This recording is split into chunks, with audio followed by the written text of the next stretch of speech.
The truth will set you free, but first it'll piss you off. Shout out to them people.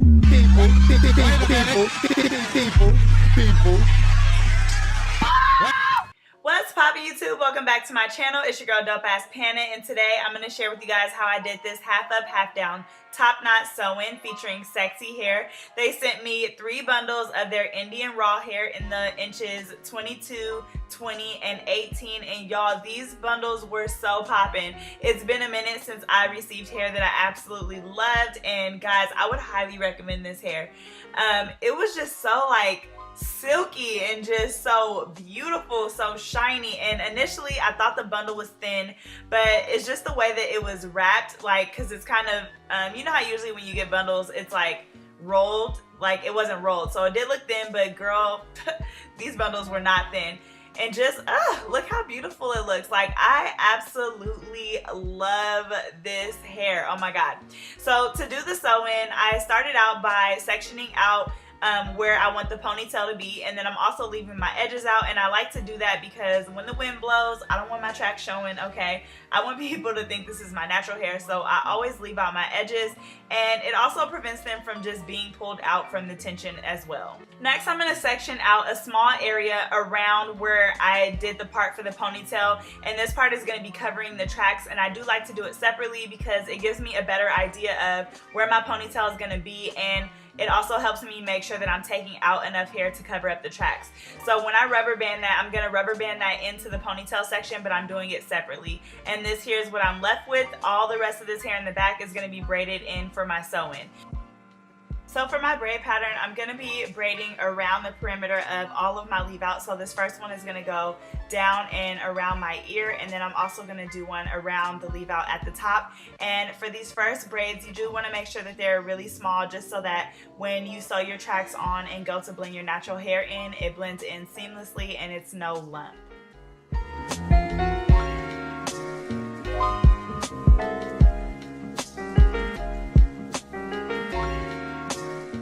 So here I'm just showing you guys what those first braids look like, and the rest of the braids for this braid pattern are actually going to be going straight back, and I'm pretty sure you guys have seen this braid pattern before. I'm going to be taking the ends of the previous braid that I did before and adding it into the current braid that I'm doing. So here you can see me braiding straight back. I'm going to go ahead and grab the end of the braid that I did before, and I'm just going to pull it up and add it into the braid that I'm doing. And I'm going to do this all the way until I reach the other side. So for the 2 small braids at the top, I'm just going to cross one over the other, and those are going to be 2 separate braids going back.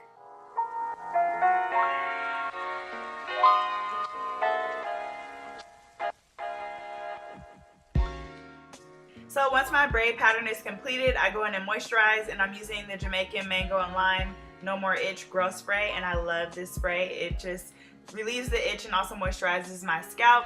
And then I'm gonna take the loose end of my braid and I'm gonna go ahead and sew that underneath the bottom of all of my other braids, and that's gonna finish off my braid pattern, and I'll be ready to sew my tracks in.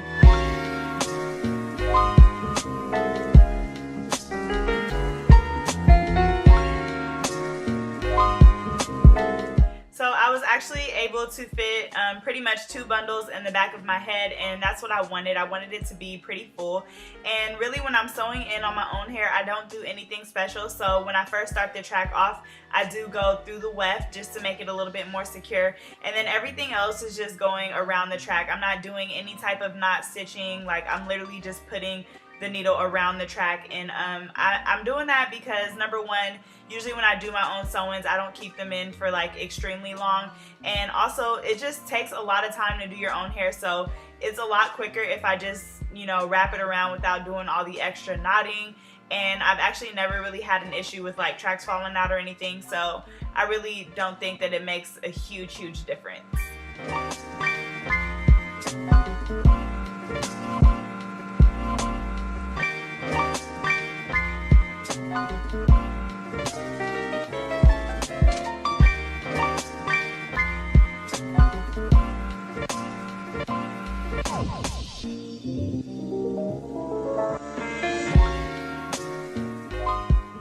When I was done sewing everything in, I did have like maybe 6 inches of my bundle left, so I did cut that off, and then I'm just showing you guys how flat my sewing is laying, and I absolutely love it.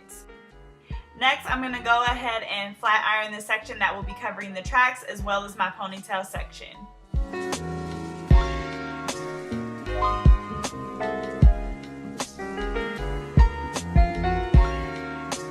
So once I'm done flat ironing that type section, I'm going to go ahead and put my ponytail section in a ponytail, and I'm using a dime size amount of the Murray's Edge Wax, not the Extreme Hold, and I'm not going to be using any gel because I want this to be super sleek, and if you put anything that's like water based, my hair is not like texturized or anything, so it'll just wave up. So I only used a little bit of Murray's Edge Wax. Then I'm going to go in and do my edges, and I'm using Hicks Total Transformations Edge Control and just a small edge brush. And I'm not like super fancy with my edges, but I did kind of want to give them like a couple of little swoops and swirls just to add to the style. To hold my edges down, I go ahead and spritz it and then tie it down with the styling strip. And I'm going to leave that styling strip on as I do the top ponytail just because it's not in the way, and it'll allow my edges to get to be held down for a little bit longer just to help them stay. So to do my ponytail, I'm taking a small section of the ponytail hair that is at the end of the track, and I'm going to start by wrapping that around the base of my ponytail. Now, I didn't like braid my natural hair up or anything. I actually left it out because it will add to the fullness of my top knot, and that's what I wanted. So once I'm done wrapping that small piece of hair around, I'm going to take a bobby pin just to secure it, and then all I'm actually doing is wrapping the tracks around the bottom section of my ponytail, and I'm gonna make sure that I stick bobby pins in that will connect to like the base of my hair, just to make sure that my ponytail is a little bit more secure. But it's super easy. Literally all I'm doing is wrapping that around and making sure that I keep the track sections close to the bottom.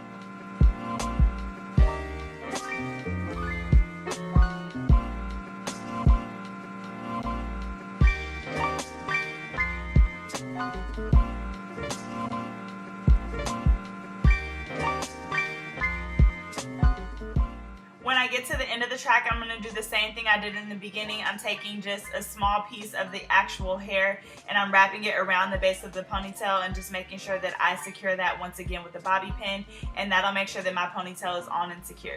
So here you guys can see it's on there, and I'm just combing it out so that when I twist it for my top knot, there's no tangles or anything in it. And to do the top knot, sometimes this does take a couple times, so just really be patient. You might have to like try a couple times to get the look that you want, but all I'm doing is twisting the bundles all together, and you want to make sure that it's detangled and there's no lumps, and then you're just going to kind of like wrap it around and loop it until you get the desired look that you want. And luckily I got it on the first try, but there has been times where like I've had to redo this several times because I don't like the way that the top knot looks, so that is natural. Once you get the desired look that you want, you're going to go ahead and bobby pin that down, and boom, you have a top knot. I think like the thing that I like about top knots is that they don't have to be perfect. It's not like a perfect super round bun. So even if your top knot is not all perfect looking, I think it still looks really, really cute. So once that's secure, I'm going to go ahead and take my styling strip off, and I'm going to begin by straightening this hair. And y'all, when I tell you this hair got silky straight, like this hair is just so bomb. I absolutely love it. And like I said, it's been a while since I've been sent hair that I absolutely love. So I am like just in love with this hair. Like I feel like I never want to take it out. And so as you guys can see, it had like a natural little wave to it, and I did want this style to be like super sleek and straight. So I went in and I straightened it, and y'all, this hair got like bone straight. So I absolutely love that, because when my hair is straight, I like that silky look, and I've had Indian hair before and it was like more natural, so I love this hair. I'm just showing you guys up close. I did miss a couple sections, which is like really hard to see when I'm on camera because I don't really have a mirror in front of me, but y'all, look at that shine and just the body and just the everything about it I love. Okay, so to finish off the style, I'm just going ahead and giving myself some edges on the side as well. It just kind of adds to the look. All of this is definitely natural. You can kind of just like not do the edges if you don't want to, but I do think it just gives the style a little bit of character. And then I'm gonna take my spritz. I sprayed in my hand and kind of like mush my hands together, and this is how I help my leave out blend a lot better, so it keeps it nice and sleek. And I know on camera it looks like my edges are white, but that's just because my makeup, like if you do your makeup before you do your edges, that happens. But yeah guys, this is the finished look, and I really hope you guys like it. Like, oh my god, I'm ready to pop out with this hairstyle. Absolutely love this hair. All of it will be linked in the description section, so make sure you guys check it out. Let me know if you've tried it and if you love it. I'm pretty sure you will. But yeah, like, it's so bomb. I freaking love it. I realize I missed some spots in my straightening, but y'all, don't judge, okay? I will catch you guys in my next video. I love you all. Make sure you guys like, comment, subscribe, and until next time, I'm out, guys.